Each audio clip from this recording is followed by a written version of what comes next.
Welcome to this special edition of Hannity. I'm Tammy Bruce, in for Sean. And tonight, the most incompetent administration in American history strikes again. Now, a dire baby formula shortage is causing panic, understandably, among parents nationwide. Of course, there is no mystery behind this new crisis. Way back in February, Biden's own FDA halted production at one of the largest baby formula plants in the country.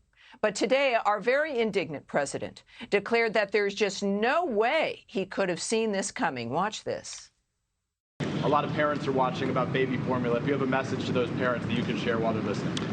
Well, three questions. I'll answer the baby formula question because all of a sudden it's on the front page of every newspaper, and it's important that I be responded to.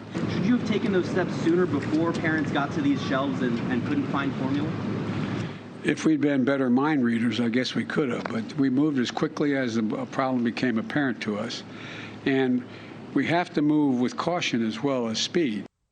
Wow, because it's on the cover of the newspapers. He's got to deal with it. Now, instead of fixing this nightmare, the administration and their allies are deflecting blame. A Washington Post fact checker called the shortage a faux outrage. Yesterday, Jen Psaki told concerned parents to call a doctor. On Twitter, Bette Midler, she should know, suggested that Americans, quote, try breastfeeding. It's free and available on demand.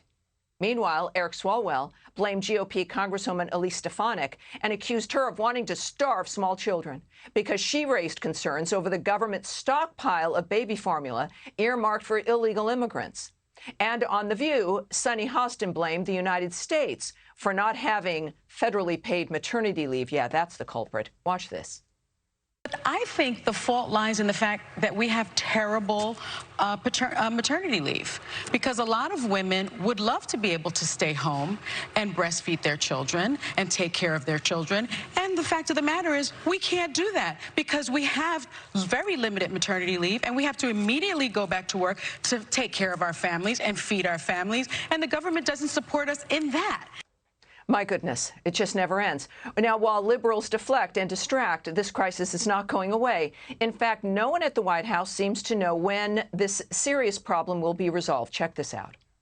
Kate, at this point, does the White House consider this a crisis? Well, I don't think it's about a label. Isn't part of this figuring out what the timeline is when you think it's going to be fixed? And we are working to do it as quickly as possible. I'm not, I'm not going to stand here and tell your audience that I can give you a hard timeline that I can't give you.